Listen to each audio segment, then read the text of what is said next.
স্বামী মারা গেছে, এই বেটি কি কানবো না একটু? আরে বেটা, স্বামী হইলে তো আবিদ মিয়া তারে ডিভোর্স দিছে, সবাই জানে, খালি হাই জানে না। কাল মিয়া মুখ সামলায় কত কও। তোমার মতলব আমি জানি, কি মনে করছো কিছু বুঝি না? হ্যাঁ, নিজের দোকানটা যে অনেক আগে রুমে স্টোর দিতে চাইছি না, এটা কোনো কে? ইন্তি রুমা, আপনি সেই রুমা? হিন্দি না ফিন্তি বুঝি না।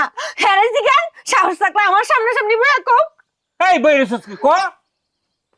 আরে তুই এবার কি এর মধ্যে কি হান দেখাই দিছ? হ্যাঁ, আরে আবিদ মিয়া তারে ডিভোর্স দিয়ে দিছে, সেই স্বামীর কথা মনে করে হয় 2 ঘন্টা ধরে কাঁদতেছে। আরে বাবা, ডিভোর্সে স্বামীর জন্য যদি তোর এত কাঁদতে ইচ্ছা করে, 5 মিনিট কাম, এত কান্দা কি কম? মিছা কথা করার জায়গা পায় না। ওই তুই কেমনে কথা আমার ডিভোর্স দিছে? হে কি আমার কোনো ডিভোর্স পেপার পাঠাইছে? আমি কি কোনো কাগজে সই করছি, দস্তখত করছি? করি নাই। আমি এখন তার স্ত্রী। আপা, আপনি তার স্ত্রী ছিলেন, কিন্তু এখন আর নাই। কথা সত্য, তাহলে এখন কি? আপনি এখন বিধবা। ও মা গো মা!